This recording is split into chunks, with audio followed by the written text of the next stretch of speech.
Entonces, como he dicho al principio, esto es como un círculo concéntrico, ¿no? Lo hemos titulado Naturaleza teológica de la oración. Entonces ahora vamos a ir profundizando un poco más en los aspectos centrales que hemos visto hasta ahora. En concreto, vamos a ver, sobre todo, que esta es la parte más larga, el fundamento trinitario y cristológico de la oración. Es decir, los dos misterios centrales de la fe en relación a la oración. Dios es uno y trino y se ha encarnado en Jesucristo. En segundo lugar, hablaremos de María y la oración, todo lo que hace referencia a María y la oración, tanto desde el punto de vista de la oración de María como de la nuestra a través de ella. Luego haremos algo parecido con la Iglesia, lo he titulado Eclesialidad de la oración. Sobre todo me detendré en un punto importante que es la relación entre oración litúrgica y personal. Aviso ya que no hablaré mucho de oración litúrgica porque eso alargaría bastante, pero ya hay otras asignaturas sobre los sacramentos, etc., ¿no? Aquí me interesa sobre todo la relación entre las dos, que es importante y ha planteado problemas a veces. Luego un apartado de características de la oración que va destinado a completar algunas ideas de lo que ha ido saliendo para redondearlo más. Y un último apartado muy breve que es precisamente sobre la diversidad de formas y contenido de la oración. Que básicamente aquí lo que diré es que da igual, ¿no? Pero bueno, que da igual, pero en fin, algo diremos, ¿no? Bien, este es el esquema, aunque como digo es desproporcionado porque la primera parte es la fuerte, ¿no? Teológicamente. Estas dos son muy teológicas, pero en el fondo derivan de la primera. Por lo tanto, empezamos ahora y ya mañana continuaremos. Entonces, ante todo, lo que hay que decir es que la oración es un misterio, es un verdadero misterio sobrenatural. Claro, en cuanto hablamos de la Trinidad y Jesucristo, es decir, de los dos misterios centrales de nuestra fe, que podemos intentar explicar y razonar, pero que no comprendemos, pues si están implicados es evidente que la oración también será un misterio, ¿no? Y esto no es una excusa, pero sí que nos tiene que ayudar a darnos cuenta de que nunca vamos a saber todo lo que podemos, ¿no? Es decir, todo lo que es. La oración es muy profunda y tiene una enorme riqueza, eso es lo que significa misterio. Estas dos cosas es lo que significa misterio, ¿no? Profundidad y riqueza, y luego dificultad de comprensión y de expresión. Muchas veces no se encuentran las palabras, ese es uno de los grandes problemas de la teología, encontrar las palabras para expresar el misterio, ¿no? De ahí el recurso también a los santos y sobre todo a los místicos, ¿no? Porque te dan palabras que si no, no sabrías cómo usarlas, ¿no? Pero siempre nos quedamos cortos. De hecho, es un momento para recordar algo que es de la teología en general, pero que viene muy bien aquí, que son las llamadas vías, las tres vías para el conocimiento de Dios. Es una idea que viene ya de los padres de la Iglesia, ¿no? Vía afirmativa, negativa y de eminencia. ¿Qué quiero decir con esto? Aplicándolo en concreto a la oración. Cuando usamos una palabra o un concepto para hablar de la oración, por ejemplo, diálogo, que lo hemos usado hasta ahora, o amor, son dos conceptos que, tomados del lenguaje humano, los afirmamos de Dios, porque sabemos que tienen algo que ver con Dios. Si no, no podríamos afirmarlo. Pero al mismo tiempo que afirmamos, negamos, porque le quitamos a esos conceptos todos los elementos que no son aplicables a Dios. Por ejemplo, la temporalidad, ¿no? La imperfección, etc., ¿no? Porque si lo aplicáramos a Dios así, reduciríamos a Dios. Y luego lo llevamos a la eminencia. Aplicado a Dios siempre es todo infinito, supremo, ¿no? El amor supremo, la bondad suprema, la sabiduría eterna, etcétera, etcétera, ¿no? Entonces, eso es que estar haciéndolo continuamente en la oración. O sea, los conceptos que usamos son válidos, afirman cosas verdaderas, ¿no? Pero siempre hay que tener cuidado de purificarlos de los errores que puedan llevar consigo y de que van más allá de lo que nosotros imaginamos. Siempre va más allá. Siempre se puede decir más y con más hondura. Bien, esto es un recuerdo general de teología, pero que viene muy bien para todo lo que vayamos diciendo a partir de ahora. El fundamento también... aquí tengo, efectivamente, me acordaba una cita de Juan Pablo II, también en la Novo Milenio Ineunte, que nos sirve de introducción a esto, ¿no? Dice, en la plegaria se desarrolla ese diálogo con Cristo, que nos convierte en sus íntimos. Permaneced en mí como yo en vosotros. Esta reciprocidad entre Dios y nosotros, es el fundamento mismo, el alma de la vida cristiana y una condición de toda vida pastoral auténtica. Y esta es como una síntesis de lo que vamos a ver en las próximas clases. Realizada en nosotros por el Espíritu Santo, nos abre por Cristo y en Cristo a la contemplación del rostro del Padre. Esto podríamos decir que es una definición trinitaria de la oración, más rica que la que hemos usado antes, ¿no? Que era solo diálogo de amor con Dios. Esta es más rica porque ya desvela un poco más del misterio, ¿no? Realizada en nosotros por el Espíritu Santo, nos abre por Cristo y en Cristo a la contemplación del Padre, del rostro del Padre. Ahí está la síntesis de lo que vamos a decir. El documento que he citado, es la primera vez que ahora lo cito literalmente, Orationis Formas, también lo expresa de esta forma. La oración cristiana está siempre determinada por la estructura de la fe cristiana. Esto es muy importante. Si es cristiana, se apoya en la fe. ¿Y cuál es la estructura de la fe cristiana? En la que resplandece la verdad misma de Dios y de la criatura. Esto es un razonamiento ya teológico, lógico, ¿no? La fe cristiana me enseña quién es Dios y quién es la criatura. Si la oración es un diálogo entre Dios y yo, se tiene que apoyar en lo que la fe me dice sobre quién es Dios y sobre quién soy yo, evidentemente, ¿no? Por eso se configura propiamente hablando como un diálogo personal, íntimo y profundo entre el hombre y Dios. La oración cristiana expresa, pues, la comunión de las criaturas redimidas, aquí falta una S, con la vida íntima de las personas trinitarias. Es decir, nos introduce, que es una idea que iremos desarrollando enseguida, en la misma intimidad de la vida divina, porque eso es la Trinidad, la intimidad de las tres personas.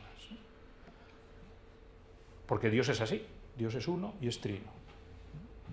Y si la oración se apoya en la fe en Dios, en lo que sé sobre Dios, en lo que sé sobre mí, pues ese es el fundamento necesario, ¿no? No quiero adelantar de momento más cosas, esto es como la síntesis, ¿no?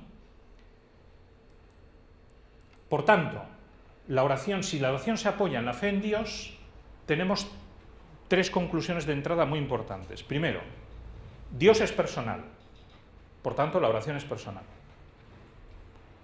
Esto se estudia cuando se estudia el Tratado de Dios, ¿no? Dios es persona, y todo lo que significa que es persona, significa que entiende, que ama, que es libre, etc., ¿no? Siempre el concepto de persona, como siempre, purificándolo al llevarlo a Dios, ¿no? Pero Dios es persona, es un ser personal. Después, Dios es trino y uno. Por eso la oración es necesariamente trinitaria, en la unidad de la Trinidad, como desarrollaremos. Estos son dos verdades de fe. Tercera verdad de fe que me interesa ahora recordar: Dios se ha encarnado en Jesucristo. Por tanto, la oración es necesariamente cristológica, ¿no? Que es lo mismo que decir cristiana, ¿no? Pero al ponerlo así suena más teológico, ¿no?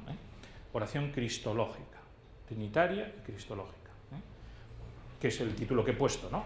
Que es personal, es previo, porque de hecho son tres personas y una de ellas Jesucristo.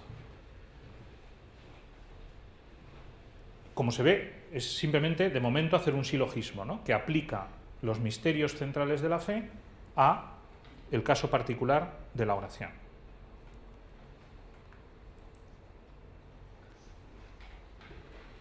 Bueno, ¿qué es lo que he puesto aquí? Los dos misterios centrales de nuestra fe, ¿cuáles son? Pues estos dos, ¿no? Por tanto, la oración lo que hace es sumergirnos en el misterio de Cristo y a través de él en la Trinidad. Aquí ya doy un paso más, porque este es el orden lógico. O sea, nosotros ¿cómo llegamos a la Trinidad? Por la encarnación, no a la inversa. Esto es muy importante, ¿no? Al encarnarse Jesucristo, la segunda persona de la Santísima Trinidad, conocemos que hay un Padre, un Hijo y un Espíritu. Y es Cristo el que nos revela a las otras personas y el que nos hace presente a la divinidad en nosotros. Por eso, el camino de la oración es con Cristo, por Cristo y en Cristo hacia el Padre, ¿no? Porque es a través de él como entramos en el misterio de la Trinidad. Entonces, ese es el orden, que de hecho es el orden que vamos a seguir. O sea, primero estudiaremos ya mañana, porque ahora se nos da la hora, cómo es la oración en Cristo, para luego pasar al Padre a través del Espíritu Santo, ¿no? Y por tanto, lo que decía hace un momento el documento de la Orationis Formas, ¿no? Es un encuentro, una relación, comunión, son distintas palabras que nos ayudan a expresar con la plenitud del misterio de Jesús y del misterio de Dios.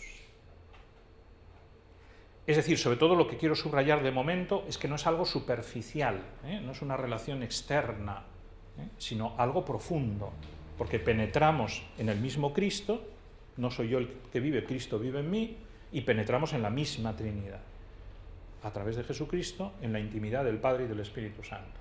Entonces, la oración, esto nos aclara más lo que significa diálogo, ¿no? Hasta ahora hemos visto que es diálogo, sí, pero es un diálogo que no es un diálogo de personas externas, ¿verdad?, sino un diálogo íntimo, profundo, de dos que se encuentran realmente, ¿no?, y que se encuentran en su máxima intimidad. Y consecuencias de esto, para acabar por hoy. No habrá, por tanto, verdadera oración cristiana si no es trinitaria y cristocéntrica. Esto tiene más consecuencias prácticas de lo que parece. Por ejemplo, el famoso problema de los carismáticos.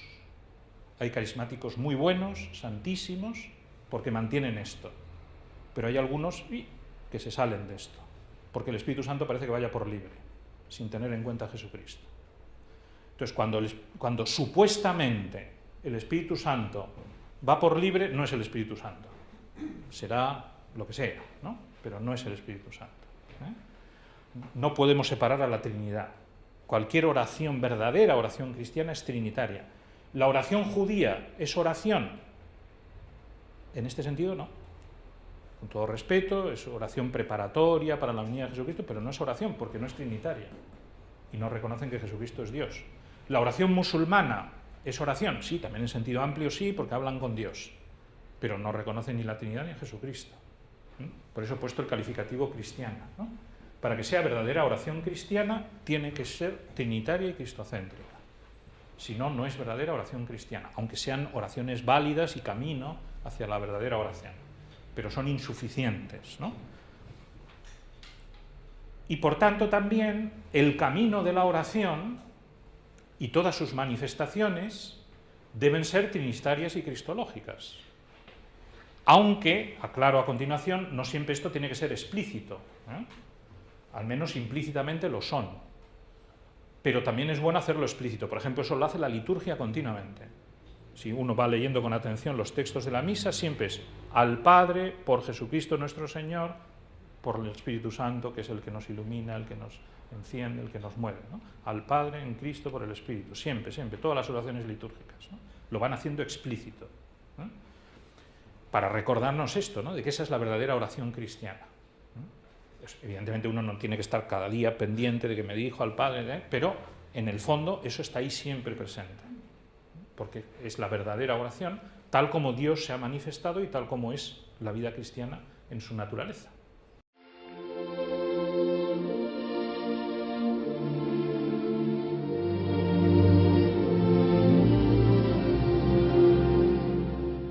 Bien, este es el punto donde nos quedamos ayer. Como alguna me preguntó a la salida, por si no lo dije muy claro,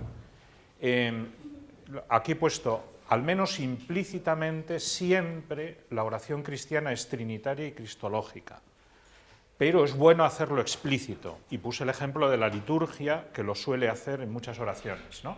Entonces, esto quiere decir que uno no tiene que estar preocupado cuando hace oración de estar acordándose de la Trinidad y de Jesucristo, porque si es verdadera oración cristiana, lo es. O sea, lo que vamos a hacer a partir de aquí es un análisis de cómo es la oración cristiana para ver que todos estos elementos están siempre presentes, ¿no? Pero es bueno hacerlo explícito porque, como iremos viendo también, es bueno aprender a tratar a las tres personas y a la humanidad santísima de Jesucristo. Y no es lo mismo porque son personas distintas, ¿no? De momento es lo que he dicho. Bien, entonces para iniciar el itinerario de hoy, tenemos aquí una cita de Santa Edith Stein que sitúa muy bien lo que luego vamos a explicar. Este es un artículo que escribió ella que se titula La oración de la Iglesia, que aparece en un libro con escritos espirituales suyos, no sé si será fácil de conseguir, pero es un artículo muy interesante para nuestro tema, sobre todo precisamente para el aspecto eclesiástico de la oración. Pero bueno, me interesa de momento estas palabras suyas. Comenta el final, la doxología, la llamada doxología, el final de las plegarias eucarísticas, ¿no? Por Cristo, con Él y en Él, a ti, Dios Padre omnipotente, en la unidad del Espíritu Santo, todo honor y toda gloria. Y saca esta consecuencia. Estas solemnes palabras encierran de forma muy breve lo que es la oración de la Iglesia. Honor y gloria de la Trinidad por Cristo, con Cristo y en Cristo. Las tres conjunciones son distintas y tienen un sentido distinto, como iremos viendo. Por Cristo, con Cristo y en Cristo. Aunque las palabras se dirigen al Padre, no hay glorificación del Padre que no sea a la vez glorificación del Hijo y del Espíritu Santo, porque son inseparables, tres en uno. Se canta la gloria que el Padre participa al Hijo y ambos al Espíritu Santo por toda la eternidad.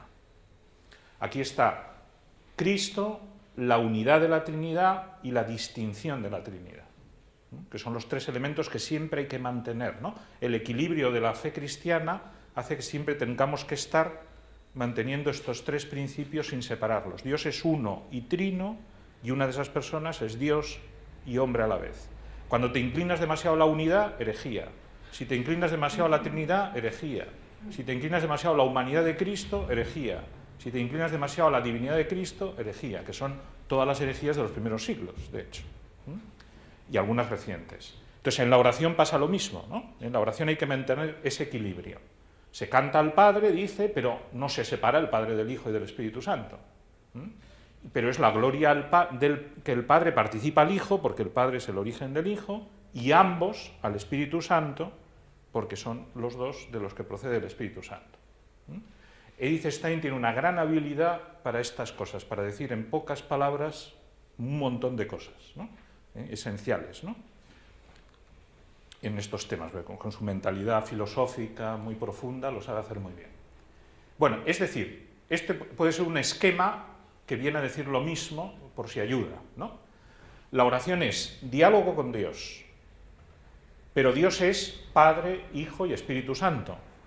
Por tanto, toda oración es diálogo con el Padre, diálogo con el Hijo y diálogo con el Espíritu Santo. Que además tiene que ver con lo que ya hemos dicho de que la oración es personal. Y como es personal, yo no trato a la naturaleza divina, sino a las personas divinas. Y por eso trato al Padre, al Hijo, al Espíritu Santo. Pero una de estas personas, el Hijo, se ha encarnado. Y como la persona es la misma, Jesucristo es la persona del Hijo, asume la naturaleza humana, pero es la misma persona, hablar con Dios significa hablar con Jesucristo. Necesariamente, es inseparable. No es que a veces hablo con Dios y a veces hablo con Jesús. No, no. Si hablo con Dios, hablo con Jesús. Y si hablo con Jesús, hablo con Dios. Porque Jesús es Dios. Entonces, el diálogo con Dios, por tanto, es diálogo también con Jesucristo. Pero, como solo el Hijo se ha encarnado, y no el Padre ni el Espíritu Santo, es a través de Jesucristo como me relaciono con las otras personas. Y por eso decimos que la oración es con Jesucristo y es al Padre, en el Hijo, por el Espíritu Santo. En el Hijo, porque es en Él en el que yo trato a Dios, porque Él es el único que se ha hecho hombre por la acción del Espíritu Santo, y nos dirigimos al Padre por esa misma oración. Esto es el esquema de todo lo que vamos a ir viendo a continuación, y que ya está dicho en parte en los textos que he citado antes. Bien, y para eso, por tanto, la clave está aquí. Entonces vamos a empezar, como dije ayer, con la oración de Jesucristo, a ver cómo reza Jesús y qué nos enseña Jesús. Y de ahí pasaremos al Espíritu Santo y con el Hijo y el Espíritu Santo llegaremos al Padre. Y así se cierra el ciclo trinitario de la oración. Cristológico y trinitario. Vamos a hablar un poco de Jesús y la oración. Aquí se podría decir muchas cosas, he ido escogiendo las que me parecen más interesantes, aunque esto se puede alargar mucho más. Benedicto XVI, en una de las catequesis, lo explica o lo resume, lo sintetiza así. La oración atraviesa toda su vida. Aunque vamos a usar unos textos concretos, esto es importante. O sea, toda la vida de Jesús es oración. Si la nuestra tiene que aspirar a serlo, pues imagínense la de Jesús, ¿no? Por supuesto que lo era. Atraviesa toda su vida como un canal secreto que irriga la existencia, las relaciones, los gestos, y que lo guía con progresiva firmeza al don total de sí mismo, es decir, la cruz, según el proyecto de amor de Dios Padre. Hasta ahí es como una síntesis de que eso, toda la vida de Jesús es oración. Él es el maestro también de nuestra oración. Incluso Él es el apoyo activo y fraternal de nuestro dirigirnos al Padre. Veremos que esto está muy unido, ¿eh? Es maestro, pero al mismo tiempo reza con nosotros. No es un maestro desde fuera. Verdaderamente, como resume un título del compendio del Catecismo de la Iglesia, la oración se revela y actúa plenamente en Jesús. De Jesús aprendemos lo esencial y la plenitud de la oración. Bien, esto es una síntesis, aquí estos son los números del Catecismo a los que se refiere, ¿no? Del compendio. Esta es una síntesis de lo que vamos a ver a continuación. Primera idea, Jesús es maestro y modelo de la oración, nos acaba de decir el Papa, ¿no? Pero esto hay que entenderlo bien, porque es maestro sobre todo por ser modelo, y no a la inversa. O sea, del hecho de que él reza, de cómo reza, de la intensidad de su oración, de su íntima relación con el Padre, sobre todo, como veremos, brota luego su enseñanza. Cosa que es lógica, pero que hay que subrayarla, y que por otra parte nos invita a nosotros a hacer lo mismo. Es decir, nosotros seremos mejores maestros, si uno reza mejor. Cuanto más profundizamos en la oración, mejores maestros de oración somos, ¿no? Hago un pequeño paréntesis personal. Yo siempre que doy estas clases estoy por dentro pensando eso de médico, cuídate a ti mismo, ¿no? Es decir, porque dices cosas preciosas pero no las haces, ¿no? Entonces, pero bien, es el reto, ¿no? El reto que tenemos, ¿no? Pero en Jesucristo no hay problema, porque Él es Dios y es hombre perfecto, entonces su oración refleja perfectamente todo lo que enseña, refleja perfectamente su misma oración.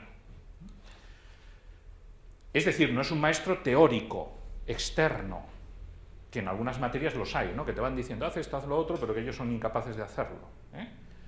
No, eso no es el Señor, ¿no? El Señor es un maestro que va siempre por delante, ha ido siempre por delante. Bien, segundo punto. Este, de hecho, ya lo hemos visto y no me voy a detener más porque apareció en la primera parte, ¿no? La frecuencia y la generosidad con que Jesús se dedica a la oración.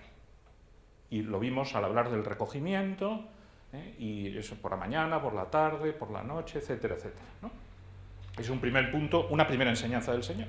El Señor reza y mucho.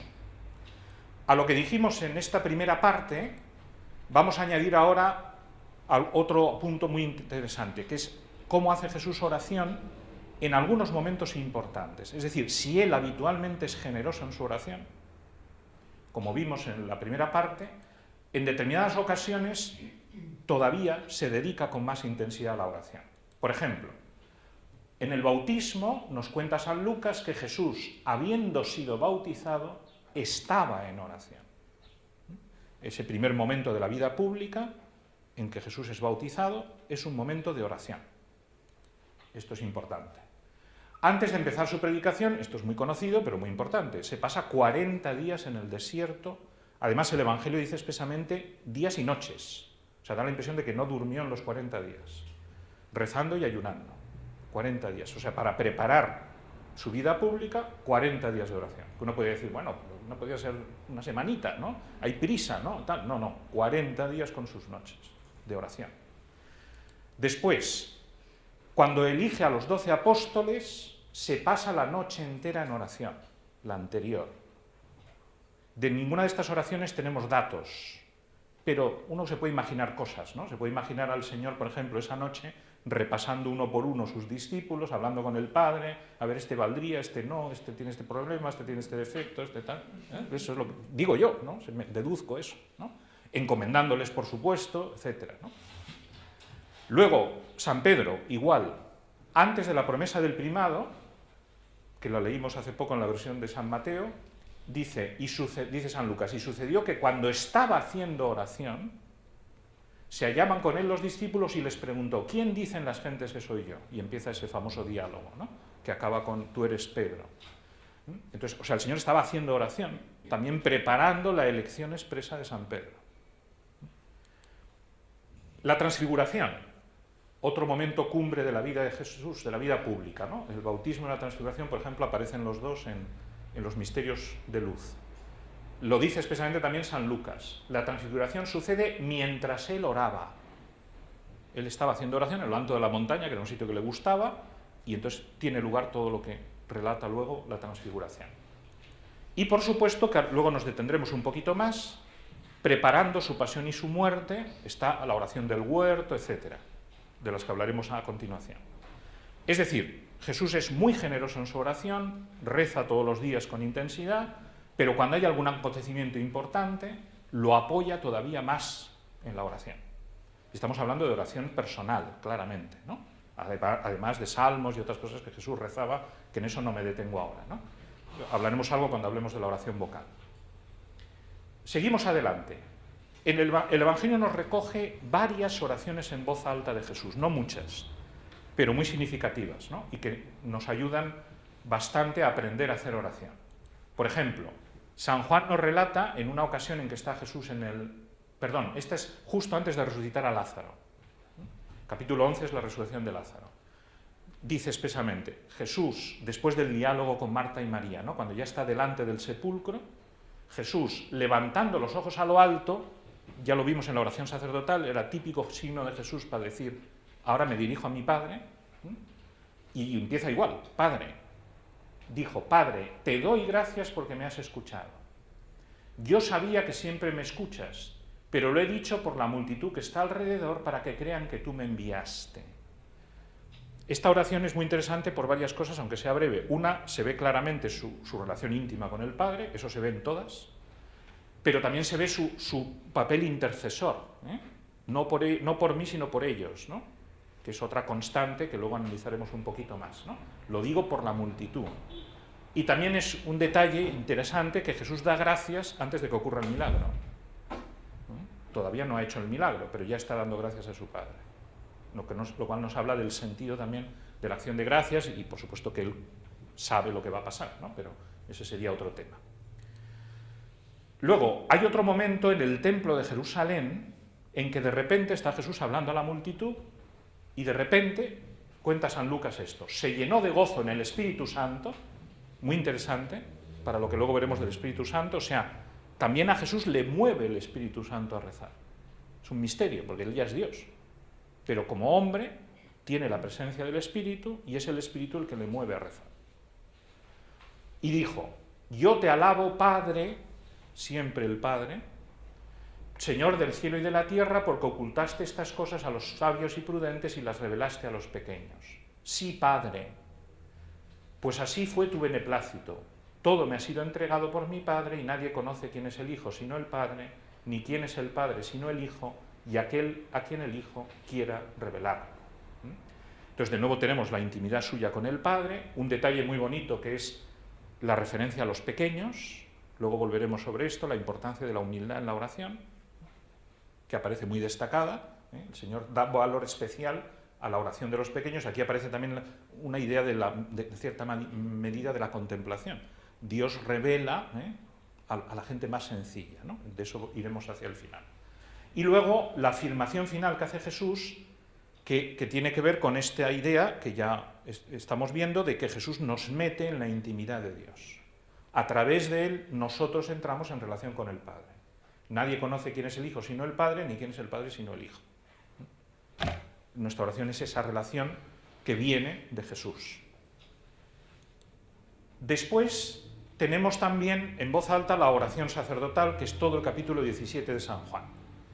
Ya hice una referencia a ella en la primera parte y de momento me voy a limitar a eso porque esta oración nos daría para varias clases. Y como no tenemos tanto tiempo, algo tengo que escoger, ¿no? Se llama oración sacerdotal porque es una oración primero, que tiene lugar después de la última cena y preparando la pasión, y el contenido es fundamentalmente sacerdotal. Es Jesús comentando con su Padre su misión de Redentor y por decirlo así, el traslado, ¿no? El pase hacia los apóstoles y los que vendríamos después. Ese es el tema de esa oración, en la que aparecen el tema de la unidad y varias cosas más, ¿no? Y es una oración en la que se aprende mucho sobre el alma sacerdotal, etc. Bueno, como es todo un capítulo y es riquísima, he preferido fijarme en los textos más breves. Pero bien, ahí queda. La oración en el huerto. Esta sí me voy a detener un poquito más porque es muy breve, pero muy importante precisamente para el papel mediador de Cristo. Y de hecho la oración sacerdotal viene a ser un desarrollo de esta breve oración en el huerto. Benedicto XVI, en otra de sus catequesis, dice lo siguiente sobre la oración en el huerto. En ninguna otra parte de la Sagrada Escritura miramos tan profundamente dentro el misterio íntimo de Jesús como en la oración en el Monte de los Olivos. El huerto era una parte del Monte de los Olivos, es huerto de Getsemaní dentro del Monte de los Olivos. Por eso se le llama de las dos formas, ¿no? Bien, bueno, es una frase muy clara, ¿eh? Y de ahí la importancia de esta oración. Por eso me voy a detener yo también en ella, ¿no? Porque muestra sobre todo esto que estamos viendo, ¿no? Cómo es la intimidad de Jesús de la cual brota luego nuestra oración. Entonces vamos a analizar la oración en el huerto siguiendo el texto de San Mateo y luego añadiré 2 o 3 detalles que los otros 2 sinópticos añaden, que no están en San Mateo, ¿no? No lo he citado todo para no alargar, sino los puntos claves, ¿no? Después de alejarse con los 3 apóstoles, etcétera, etcétera, luego podéis repasar el texto si queréis, empezó, dice, a entristecerse y a sentir angustia. Y entonces les dijo, mi alma está triste hasta la muerte, quedaos aquí y velad conmigo. Es decir, el contexto de esta oración es profundamente doloroso. Es una excepción de lo que decíamos el otro día con Santa Teresa de que la oración es para pasarlo bien, ¿no? Bien, esta sería la excepción, ejemplo de excepción, en el mismo Cristo, ¿no? Las otras oraciones que hemos visto, en cambio, sí se lo pasa bien Jesús, ¿eh? Yo te alabo, yo te agradezco, o sea, son oraciones de exultación. Esta no, esta es una oración dolorosa, tristeza, angustia, hasta la muerte, ¿no? Que es un signo, es una idea significativa, porque de lo que va a hablar con su Padre es precisamente de su pasión y de su muerte. Ese es el tema de esta oración, ¿no? Y la preparación de ella. Adelantándose un poco, se postró rostro en tierra. He subrayado esto porque eso ha quedado en la liturgia. El Viernes Santo los sacerdotes se postran en tierra al empezar la ceremonia del Viernes Santo. Y también ha quedado en las ordenaciones, donde también los diáconos, sacerdotes, obispos se tumban en el suelo, ¿no? Es una forma de hacer oración. Juan Pablo II hacía muchas veces la oración así. Le pillaron más de una vez de madrugada, en concreto las monjas que iban a limpiar la capilla, que cada vez lo adelantaban más, pero siempre le pillaban, ¿no? Tumbado en el suelo rezando, ¿no? Bien, o sea que es una de las formas de manifestar con el cuerpo la intensidad de la oración. Aquí lo subraya el Evangelio por lo que ha dicho el Papa antes, porque estamos hablando de la oración más intensa de Jesús. Entonces hasta con el cuerpo lo demuestra, postrándose en tierra. Y dice, es el contenido de la oración, que lo conocemos bien. Padre mío, si es posible que pase de mí este cáliz, pero no sea como yo quiero, sino como quieras tú. En su brevedad, esta frase nos está diciendo mucho. Nos está diciendo que a Jesús efectivamente le cuesta una barbaridad. No voy a entrar ahora en el tema cristológico, que lo estudia muy bien Santo Tomás, por ejemplo, de la voluntad de Dios, la voluntad del hombre, cómo se compaginan. Ahora me interesa la oración como tal, ¿no? Es decir, que Jesús manifiesta al Padre que lo está pasando fatal. O sea, con toda sencillez le dice a su Padre que no quiere sufrir. Ya está. O sea, no lo oculta, ¿no? Al revés. Pero pone, si es posible, y no sea como yo quiero, sino como quieras tú. Manifiesta lo que él desearía, pero al mismo tiempo que está dispuesto a hacer lo que su Padre quiere. Entonces, esa combinación es fundamental para nuestra oración. Eso es lo que nos está enseñando, sobre todo aquí Jesús. Incluso en las situaciones más extremas como esta, a las puertas de la muerte y de un dolor terrible, uno, por supuesto, le tiene que decir a Dios lo que siente. Y si, incluso diciéndole, mi voluntad no coincide con la tuya, y es esta, ¿no? Pero si tú quieres otra cosa, yo lo acepto. Claro, lo importante no es solo esto, sino lo que pasa a continuación, como sabemos, ¿no? Volvió junto a sus discípulos, los encontró dormidos. No me detengo ahora en los discípulos porque ahí hay un contraejemplo, ¿no? Pero también nos alargaría mucho, pero en fin, lo conocemos bien, ¿no? Ni siquiera habéis sido capaces de velar una hora conmigo. Me interesa esta otra frase, sobre todo. Velad y orad para no caer en tentación. Esta es otra enseñanza de Jesús sobre la oración, que indirectamente nos está diciendo que fue tentado. La interpretación de Mel Gibson en La Pasión es muy correcta, ¿eh? O sea, cuando aparece el demonio, etcétera, ¿no? Es decir, eso es lo que los padres han dicho siempre, ¿no? O sea, Jesús está, en cierta medida, avisando a los apóstoles y a nosotros de que, ojo, con las tentaciones, y la oración es un buen remedio contra la tentación, pero nos está diciendo que él estaba siendo tentado también, y por eso está rezando, ¿no? Porque está siendo tentado para no hacer lo que tiene que hacer, ¿no? El espíritu está pronto, pero la carne es débil, y nos está hablando también de su humanidad. Claro, yo también tengo carne, y siento, y por eso me cuesta, ¿no? Porque soy verdadero hombre. De nuevo se apartó por segunda vez y oró diciendo: Padre mío, si no es posible que esto pase sin que yo lo beba, hágase tu voluntad. Como se ve, cambia un poquito el texto, pero es la misma oración. Es la misma oración. El mismo contenido. La segunda vez. Ahora no me acuerdo si me he saltado un trozo o lo dice uno de los sinópticos, lo veremos luego, pero llevaba 1 hora ya rezando. O sea, el texto dice solo una frase de Jesús, pero es una frase que o bien la repitió durante 1 hora, o la misma idea con distintas palabras la fue repitiendo.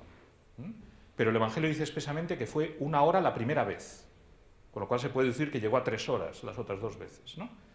De hecho, por eso se habla de la hora santa. La costumbre de la hora santa del jueves al viernes, que es hacer 1 hora de oración delante del Santísimo, es por esto, porque Jesús estuvo por lo menos 1 hora en el huerto. Eso viene de las revelaciones de Jesús a Santa Margarita María, ¿no? Del Sagrado Corazón. La segunda vez, y luego vuelve otra vez, los encontró dormidos, se apartó una vez más y oró por tercera vez repitiendo las mismas palabras. Claro, esto de las 3 veces, que además no son 3 veces breves, sino probablemente 3 horas, lo que nos está diciendo es la importancia de esta oración, es decir, que a Jesús le sigue costando y tiene que seguir diciéndoselo a su Padre, y tiene que seguir diciéndole que acepta su voluntad aunque le cuesta. Y lo repite una vez y otra vez y otra vez y otra vez.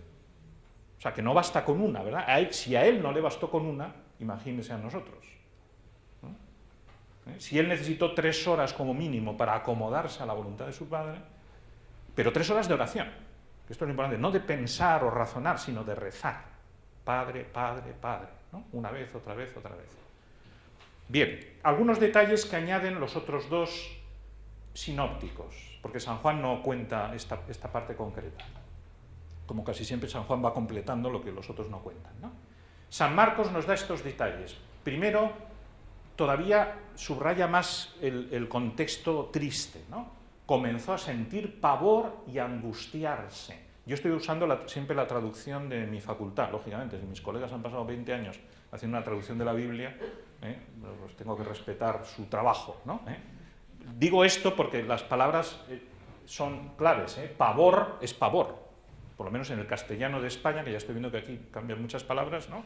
Pero en el castellano de España, pavor es mucho más que miedo, muchísimo más, ¿no? Es más equivalente a terror, ¿no? Luego, esto es importantísimo, quizá lo más importante de todo. Decía, Abba, Padre. Es el único lugar en el Evangelio en que aparece el original arameo. Abba es la palabra aramea para decir papá. Entonces se supone, con mucho fundamento, que es lo que Jesús decía habitualmente. Los evangelios están escritos en griego, como es sabido en el original, entonces traducen Abba por la palabra equivalente griega, que luego pasa al Pater y al Padre Nuestro, ¿no? Pero el hecho de que San Marcos, que lo hace varias veces, ponga el original arameo, es para decir, bueno, de hecho lo que decía Jesús es esto, aunque lo traduzcamos, ¿no? Entonces, ¿por qué es esto importantísimo? Porque es efectivamente lo que muestra la intimidad de Jesús con su Padre. O sea, Jesús con su Padre usaba la palabra que usan los niños para dirigirse a sus padres, de forma cariñosa, íntima, tierna, personal. Abba, Abba. Entonces siempre hay que pensar, con lógica, que cuando en Jesús aparece Abba, está diciendo Padre. Esto viene confirmado por los 2 textos de San Pablo, Romanos y Gálatas, en los que al hablar de la filiación divina nuestra, usa también la palabra aramea. Abba, Pater, Abba, Padre. Y uniendo todo eso, vemos que efectivamente, aunque ahora no es el tema, pero nuestra filiación divina es la misma que la de Jesús, y también nuestro trato con Dios es el mismo, es Abba. Jesús trata a su Padre con la intimidad de un hijo, nosotros lo mismo.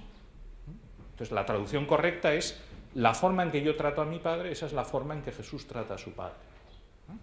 El resto es paralelo, ¿no? Pero San Marcos aclara así una palabra fundamental, ¿no? Todo te es posible, aparta de mí este cáliz, pero que no sea lo que yo quiero, sino lo que quieres tú.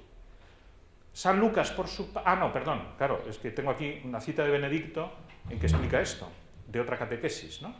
Sabemos bien que la palabra aramea Abba es la utilizada por el niño para dirigirse al papá y expresa por eso la relación de Jesús con Dios Padre, una relación de ternura, de afecto, de confianza, de abandono. Por supuesto, yo lo he explicado porque lo explica Benedicto XVI, aunque lo haya citado después. La fuente es este texto. Bueno, y otros, esto lo dicen ya desde la antigüedad. Nos queda San Lucas. San Lucas añade 2 o 3 detalles también significativos. Primero, que se le apareció un ángel del cielo que le confortaba. Este es el único elemento positivo, digamos, de toda esa noche de oración. El papel del ángel confortándole, que esto también daría para bastante. De los ángeles voy a hablar poquito porque no podemos hablar de todo, pero los ángeles juegan un papel enorme en la oración. Y además de ida y vuelta, o sea, llevando nuestras oraciones hacia Dios y trayéndonos las oraciones de Dios hacia nosotros. Precisamente estos días estaba leyendo el libro de Tobías y hoy justo he llegado a la parte final cuando San Rafael se revela como el arcángel y les dice a Tobías y a su hijo, les dice a Tobit y Tobías, que no solo es que él les haya ayudado y de parte de Dios les hable, sino que antes, cuando ellos rezaban, él era el encargado de llevar sus oraciones ante Dios. Y por eso Dios le ha encargado a él luego que venga a ayudarles. Bueno, esto es continuo, ¿eh? O sea, el ángel actúa en las dos direcciones. Aquí actúa desde Dios a Jesús, ¿verdad? Conforta a Jesús, el Padre le envía, digamos, como ese consuelo. Otro detalle, entrando en agonía, esta tenía que haberla subrayado esta palabra, pero veo que me he olvidado. Agonía, de nuevo, con el castellano clásico, significa justo el momento antes de la muerte. Eso es por lo menos lo que yo siempre he entendido por agonía. La agonía es cuando uno ya está a punto de morirse y casi suele ser irreversible. Es decir, que Jesús estuvo a punto de morir en ese momento, sin todavía haber recibido ni un latigazo, ni un clavo, ni nada. O sea, por puro dolor psicológico. Esto tiene también tela y para los médicos que haya por aquí, y sobre todo médicos de lo psíquico, supongo que les dará que pensar, o ya lo habrán pensado y sabrán más que yo sobre eso. Pero es clave, O sea, Jesús estuvo en agonía por la angustia de que iba a morir, y de esa forma tan terrible. Pero para nosotros, ¿qué nos interesa para la oración? Entrando en agonía, oraba con más intensidad. O sea, ante una dificultad mayor, más oración. Bueno, no más oración, más intensidad en la oración. No es un problema de cantidad, sino de calidad.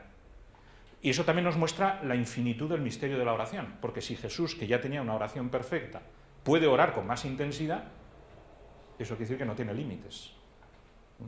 No olvidemos que es hombre, por tanto, además de Dios, estamos hablando de su humanidad. La humanidad puede todavía hacer más. Y tercer detalle, le vino un sudor como de gotas de sangre que caían hasta el suelo, que es otro signo de lo terrible de ese momento y de esa oración. Los médicos también explican que probablemente fue que se le rompieron los capilares de la cabeza, ¿no?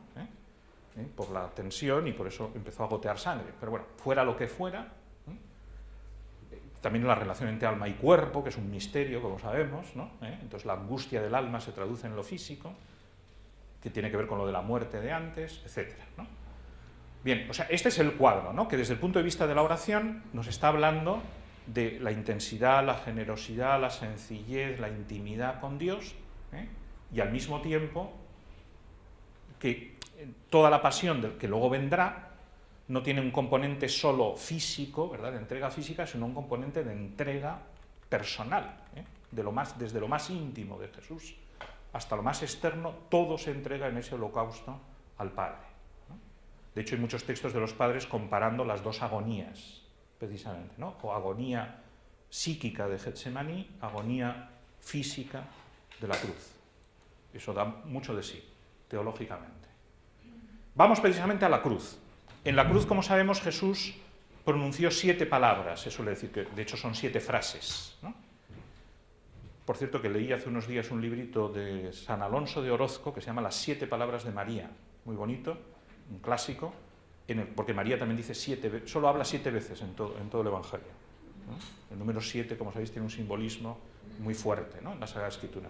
Pues hay 7 frases de María, bueno, aunque una es larga, pues el Magnificat, y 7 de Jesús en la cruz. Nos interesan, he escogido, aunque todo se puede considerar oración, he escogido las que son oración explícita, que son estas. Jesús decía: Padre, perdónales porque no saben lo que hacen. Oración que añade un nuevo elemento, típico también de Jesús, que es el perdón. Aparece muchas veces en el Evangelio, pero esta me parece que es la única vez que lo dice en forma de oración. Otras veces dice: yo te perdono, ¿no? Aquí lo dice en forma de oración: Padre, perdónales. La oración que veremos luego de desagravio. Luego, la famosa cita del Salmo, ¿no? Hacia la hora nona, Jesús clamó con fuerte voz. Esto también lo he subrayado por el tema de la oración a gritos. San José María decía: yo a veces hago la oración a gritos, aunque sea mental.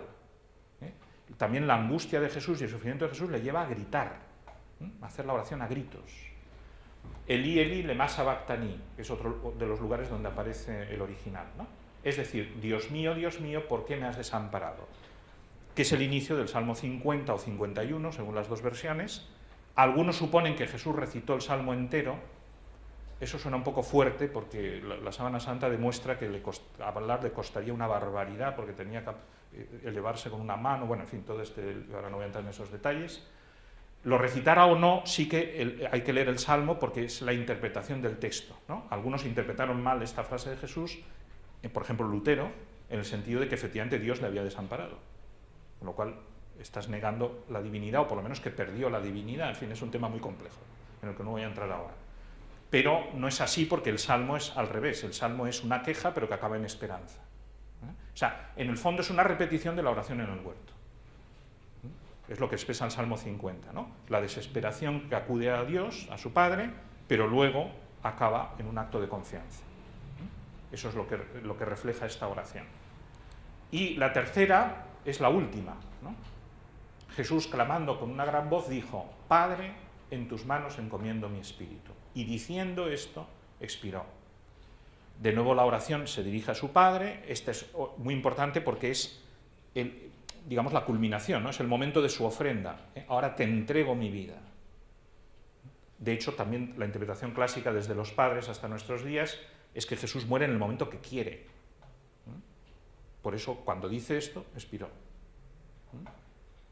Justo en ese momento. O sea, por el sufrimiento podía haber muerto mucho antes.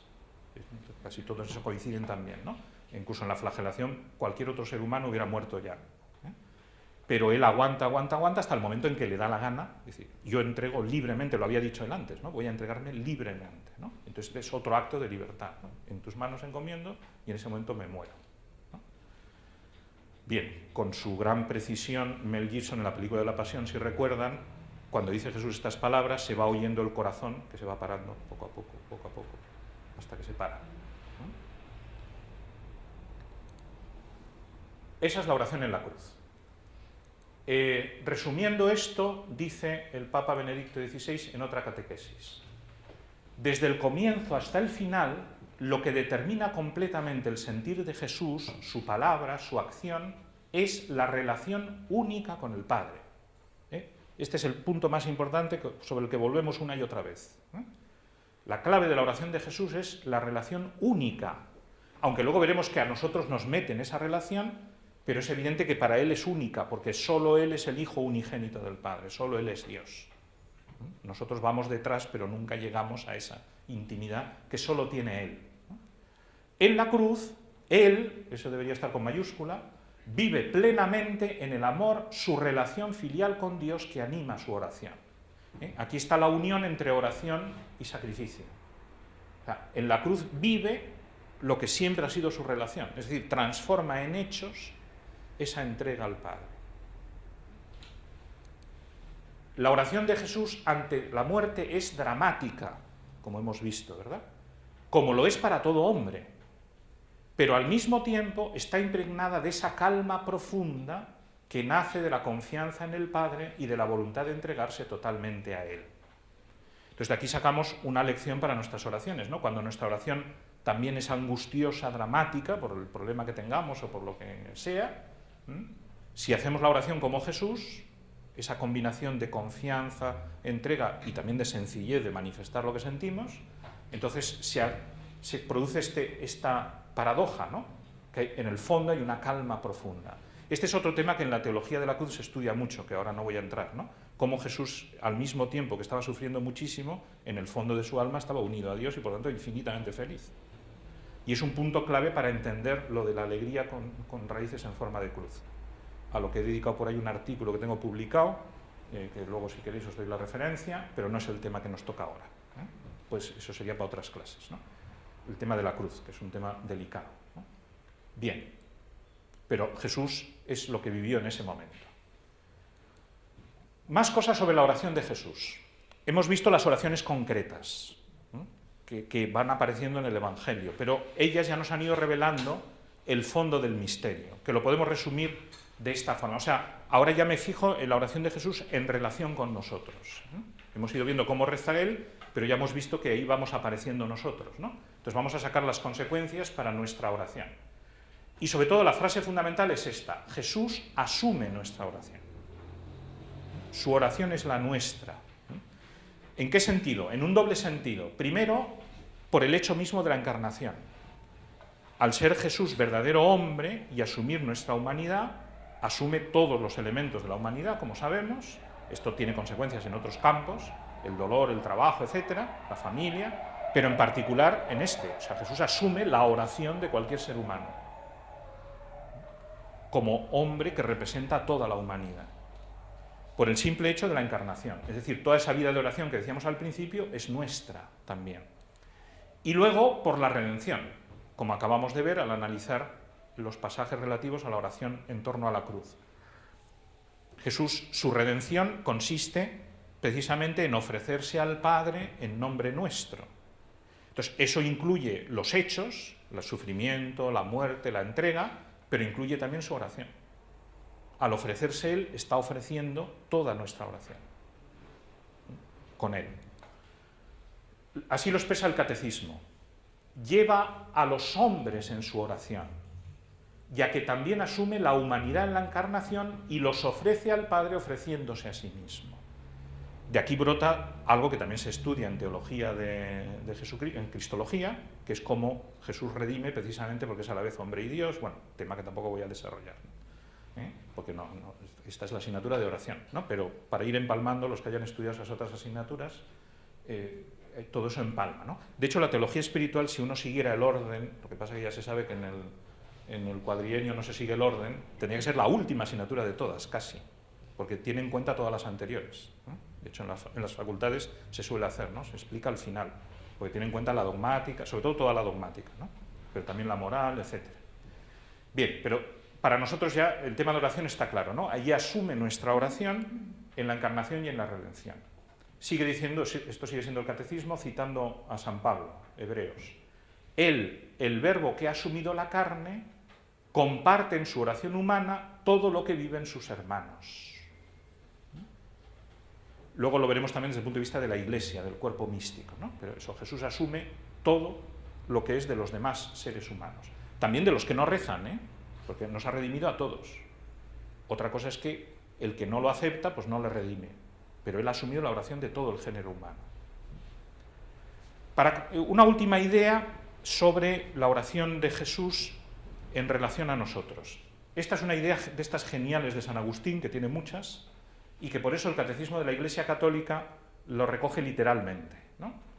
San Agustín resume admirablemente las tres dimensiones de la oración de Jesús. Primero pone el texto latino, para recordarlo, porque es un texto muy medido, ¿no? Y luego pone la traducción.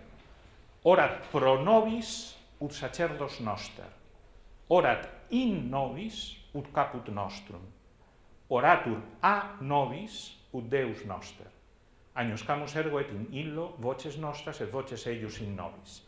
Las tres conjunciones son claves, ¿no? Que en latín siempre son más expresivas, ¿no? Por eso también es interesante ponerlo, ¿no? Ruega por nosotros, ora por nosotros como sacerdote nuestro. O sea, Jesús, Él es el único sacerdote, el sumo sacerdote, el único mediador, ¿no? Y por tanto, Él está actuando en nombre de todos nosotros. Su oración es por nosotros. También se estudia este tema en la cristología al estudiar la mediación de Cristo. Él es el único mediador. Pero también, orat in nobis ut caput nostrum, ora en nosotros como cabeza nuestra. Él está de mediador, pero al mismo tiempo es uno de nosotros. O dicho de otra forma, la Iglesia es el cuerpo místico de Cristo y Él es la cabeza, ¿no? Entonces todo el cuerpo que forma una unidad reza con la cabeza. Él en nosotros y nosotros en Él. Pero también oratura nobis ut Deus noster. A Él se dirige nuestra oración como a Dios nuestro. Porque efectivamente Él también es Dios y por tanto está al otro lado de la oración. A Él se dirige nuestra oración. Entonces, si nos fijamos bien, esto se puede expresar incluso de forma más sencilla diciendo que Jesús está en nuestro bando, en el otro bando y en medio, a la vez. Reza en nosotros, le rezamos a Él porque es Dios y es el intermediario de la oración. Reza en nosotros porque es hombre verdadero, le rezamos a Él porque es Dios verdadero y es intermediario porque es Dios y hombre a la vez. Con lo cual aquí se ve la riqueza del misterio de la encarnación. Riqueza práctica, podríamos decir, ¿no? O sea, lo bien que piensa Dios las cosas. Porque si solo fuera Dios, solo sería una cosa. Si fuera, solo estaría allí. Si solo fuera hombre, solo estaría aquí. Al ser Dios y hombre, está aquí y allí y en el medio. Precisamente por ser una sola persona. Si fuera dos personas unidas, tampoco serviría lo del medio. Como decía Nestorio, ¿no? Por ejemplo. En la parte final de San Agustín dice: reconozcamos por tanto en Él nuestras voces y la voz de Él en nosotros. Es una consecuencia de esto, ¿no? O sea, cada vez que rezamos, Cristo reza en nosotros. Y cada vez que reza Jesús, nosotros rezamos en Él, como ya hemos dicho antes. Entonces, esta es toda la riqueza de la oración de Jesús. Aquí podríamos desarrollarlo más, pues desarrollando lo que significa el sacerdocio, etcétera, ¿no? El que sea cabeza, pero de momento ya con esto tenemos lo esencial. Bien, la oración del Señor, que es como una síntesis de todo lo que hemos dicho y de algunas cosas que diremos después, ¿no? La oración del Señor es el Padre Nuestro, como es sabido, ¿no? De hecho, los primeros tratados sobre la oración, los más antiguos, de los primeros padres de la Iglesia, más en concreto Tertuliano, San Cipriano y Orígenes, que tienen 3 sendos tratados sobre la oración en el siglo II, III, todos son comentarios al Padre Nuestro. Y eso se ha seguido haciendo en la historia. Por ejemplo, Santa Teresa de Jesús, dentro del Camino de Perfección, tiene varios capítulos que es un comentario al Padre Nuestro, y los catecismos tradicionales, la cuarta parte, no se titulaba la oración, sino el Padre Nuestro. El catecismo actual, el que estamos usando aquí, tiene 2 partes. Parte cuarta, oración en general, y Padre Nuestro, comentado. Digo todo esto para que se vea que el Padre Nuestro desde siempre se ha considerado la oración principal y el modelo de toda oración. ¿Por qué? Porque la ha enseñado el propio Jesús. Cuando los apóstoles le piden que les enseñe a hacer oración, es cuando dice: decid, Padre Nuestro. Por eso se llama la oración del Señor, porque está enseñada por sí mismo, ¿no? Por eso tiene, como digo, un valor especial para la piedad y para la teología. De hecho, se podría construir toda esta asignatura comentando el Padre Nuestro, como digo que han hecho muchos otros maestros, ¿no? Yo he seguido otro esquema, pero de hecho en el Padre Nuestro está todo. Subrayo, esto ya lo he dicho, que es modelo y síntesis de toda oración, ¿no? Subrayo 2 o 3 cosas que me interesan para redondear lo que estamos viendo. Por supuesto, el inicio, Padre Nuestro. Jesús nos enseña a rezar como Él reza. Es mi Padre y vuestro Padre, dice en otro momento, ¿verdad? O sea, rezamos al Padre como Jesús reza y al mismo tiempo rezamos juntos. El nuestro tiene también muchas consecuencias, ¿no? Para lo que luego veremos de la unidad de la oración en la Iglesia. Un detalle curioso, que no es muy habitualmente, pero que a mí me gusta subrayarlo, es que cuando dice Padre Nuestro que estás en el cielo, hay muchos santos y santas que lo interpretan diciendo Padre Nuestro que estás en el cielo. No en el cielo, sino en este cielo, ¿no? En el alma, en la intimidad, que tiene que ver con todo esto que estamos viendo de la intimidad de la oración. O sea, nos dirigimos a alguien que está dentro de nosotros, que es íntimo meo, como dice San Agustín. Entonces el cielo es el cielo de nuestra alma, donde Dios habita, y por eso no me tengo que dirigir a las alturas, ¿verdad? Sino a mi propio interior. Esto tendrá alguna consecuencia que veremos también más tarde.